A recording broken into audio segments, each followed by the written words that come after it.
Why is the truth so important? You have to have the truth to have a starting point.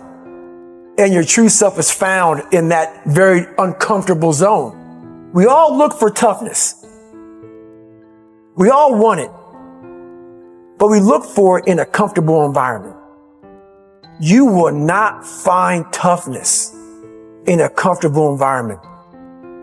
Those of you who are listening to this, you will not find it. The only way you find it is to drown yourself in a position where you're just out of sorts, where you can't swim and you're drowning. Where you're drowning. Where you say, you know what, man? That.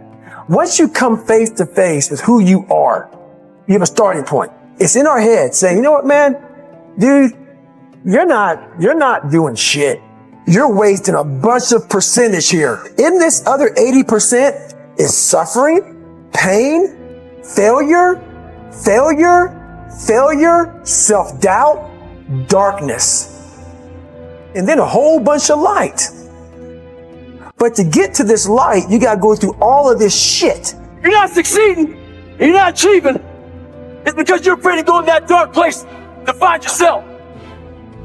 You're setting goals you know you can reach. And when you do that, that fear, that insecurity, that doubt, that's where you grow.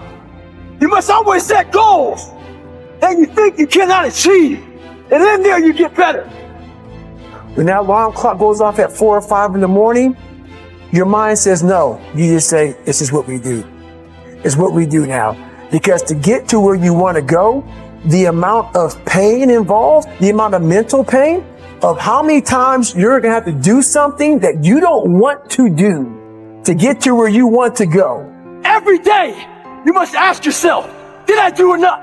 And then once you do this over and over and over again, it becomes like breathing. I don't want to live this lifestyle, but to get to the other side of this, I have to.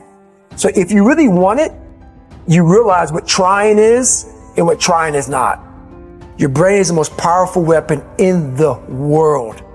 Once you put away your phones and your computers and all that shit we have nowadays, your brain is the only thing you have when you're going through depression, when you're going through hard times, when you're going through death, real life shit.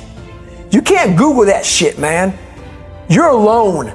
You're alone. You may have a shrink you're going to, you may have a best friend you're going to, but there's 24 hours in the day where you're alone in this brain, and your brain is talking to you in all kind of ways, and it wants to control you and pull you in these different pockets.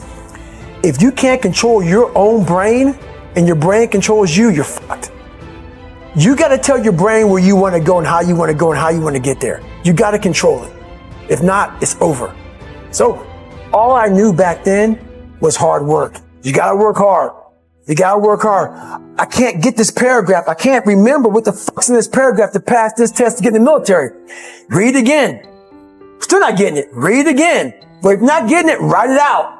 And that's how I started learning. I realized if I keep going back and going back and going back until the shit just becomes, your mind will say, fuck, okay, we're going to figure it out. It'll find a way. Because he is not going to stop.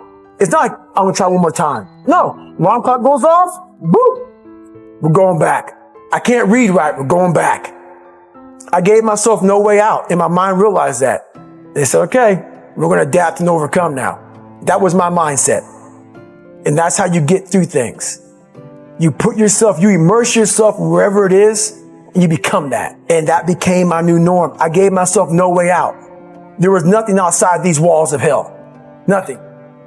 I watched this segment on TV about these guys going through Navy SEAL training. And I couldn't even, I wasn't a great swimmer. I was afraid of the water, all this crap, man. I saw these guys just quitting. But at the very end, it says 22 guys. There's commanding officers up there, and he gives this great speech. So I started visualizing me being the 23rd guy, sitting there with these guys. I said, man, if I could feel that, that would change my life. And what was that feeling you wanted so bad? Respect? Accomplishment? No. Victory. I wanted to win. Not like beat somebody else. It wasn't about that. I just wanted to go the distance. Everything in my life, when something got hard, I quit. I had to work harder than you. So I quit. Like, man, if I could just go that distance, that extra mile, to just go, just to finish. I want to finish. I want to feel victory. And victory for me wasn't winning. It was just finishing. So I said, you know what? If I could feel like these guys feel, it would change my life. And literally, I started feeling victory just by putting myself in the battle. I started realizing, man, just by going to war with myself every day and putting these challenges and these goals and these obstacles, these insurmountable obstacles, now we can move from there. If you look at it as, man, I'm broken and I'm still here and I'm fighting and I'm going to find a way to get through this because I have no other place to go.